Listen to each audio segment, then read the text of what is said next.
Well, welcome back. It's 2020. Who can believe that? Hopefully you had a good Christmas and a restful time. I'm here out on location at the Charmhaven Nerve Centre of the Rural Fire Service, and I have a very special guest with me.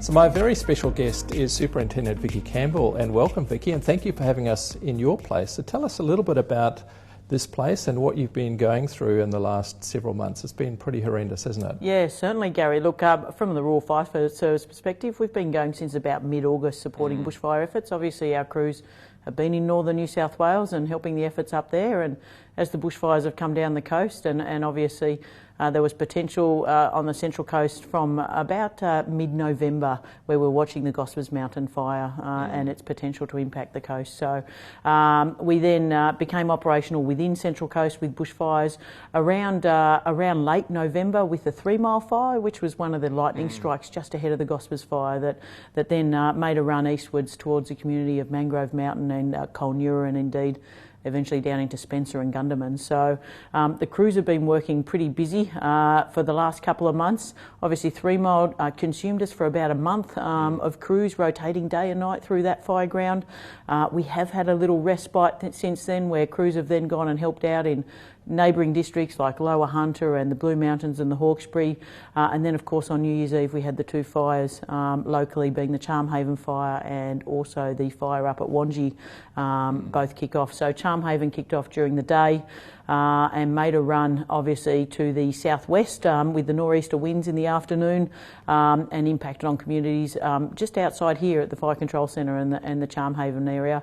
And of course when that southerly wind came through, we then saw it blow back onto Blue Haven and fairly significant impact on properties there. Quite a hectic couple of hours there as the southerly carried that fire north, and they were able to pull it up well before YE and obviously put it into containment over the next 2 days. So an awesome job by the firefighters here on the ground, and we're only just at a stage now where we've actually got the fire what we call patrol status, and we've just got a couple of crews patrolling the edge. But yeah, lots of potential, lots of hard work from the guys on the ground to make sure that the impacts were minimised from that fire.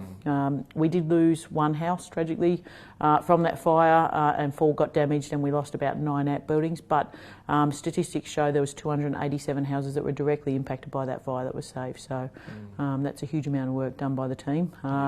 And obviously most people are aware of the firefighters on the ground, but obviously behind them is a significant amount of other agencies and functional areas that are supporting us. So the police, the fire rescue, the SES, and the transport, and obviously the council through the LEMC, and the work that they do in there has been fantastic right the way through. Well, Viki, you guys have done an amazing job. I've seen particularly on the ground some of the effects of that, and how some of those houses did not get burnt. It's a credit to you and to the organisation. So I think that the staff know how much you mean to this area. We've seen it on TV. We've seen the Fires Near Me app. What is your message to the people locally? What would you like to say? Oh, look, obviously, yes, while it's me, the real activity out on the fire ground is done by the firefighters. We've got over 2,300 firefighters in this district, and they're the ones that do the hard yards at the fire line there. They're the ones that have saved all the properties and done an amazing job there. So, and 57 brigades, and they are there to support their community. I will say that, throughout the season, obviously we've been doing lots of community messaging with the community, and once again we've had the community on board. They've been listening to what we've been saying. They've been, adhering to the messages, which certainly helps us when we're out there on the fire ground. So the community's been great. And as I said, the other agencies chipping in all the way along the way has been fantastic as well. The support's great. Yeah. Well, Viki, on behalf of Council and, dare I say it, the Central Coast community, may I say thank you very much to you and your team. Well done. And let's hope that the rest of the fire season is as benign as it has been for us up here. Certainly. We've still got a long way to go. We've still got quite a few warm months to go, so we're certainly remaining vigilant. So yeah, thank you. Okay. Thanks very Gary. much. Thank you. So we've just been talking to Viki Campbell about the RFS's role, but it's also important to understand that Council and other agencies play a role in bushfires as well. So I have with me Pat Quick, our LEMO, and welcome, Pat, and can you explain what a LEMO is, first of all? Gary.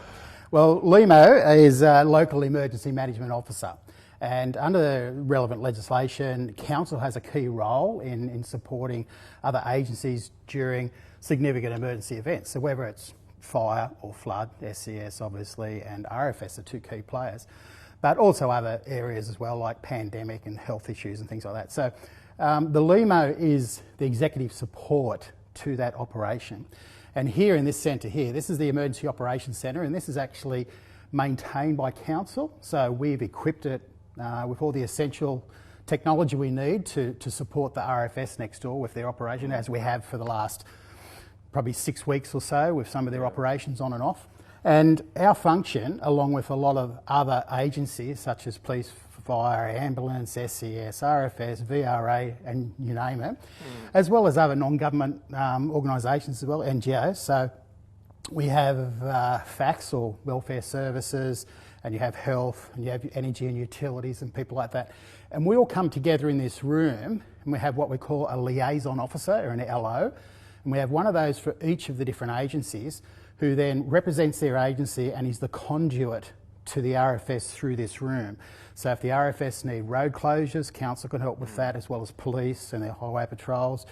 We have a person in here who's in charge, which is the LEOCON, Local Emergency Operations Controller, and that person is a senior officer for the New South Wales Police Force, who also happens to be the District Police Commander. So here on the Central Coast we have both Tuggerah Lakes and Brisbane Waters.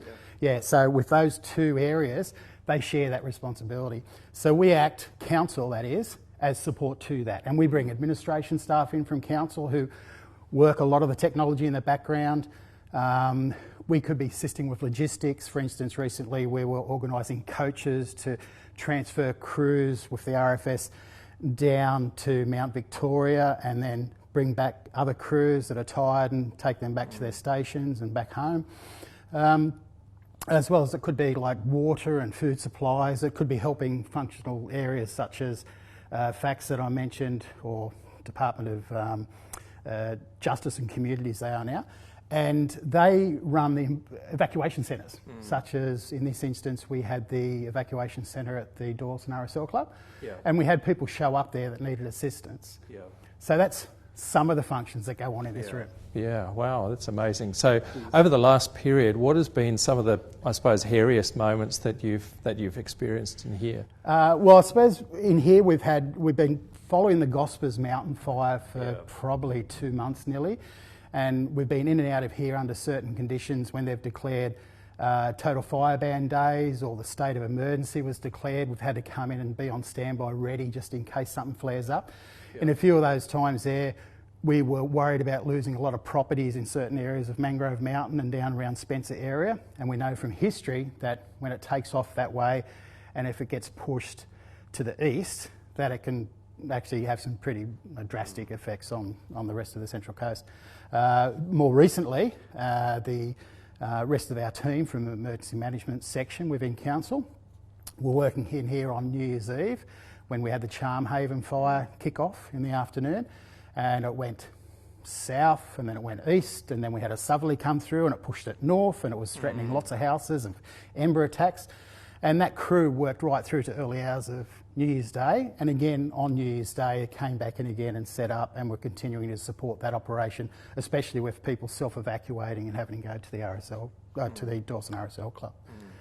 Wow. So there, it gets very active, and it can get very emotional and very draining, but that's the nature of the job.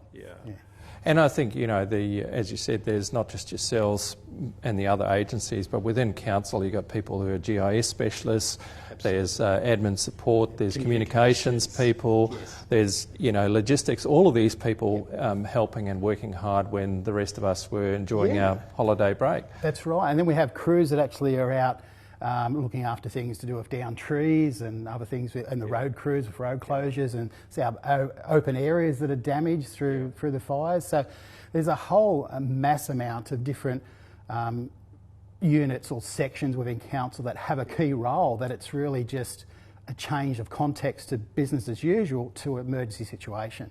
So they are very active in the background, and a lot of people don't realise how much council contributes to our community through that process.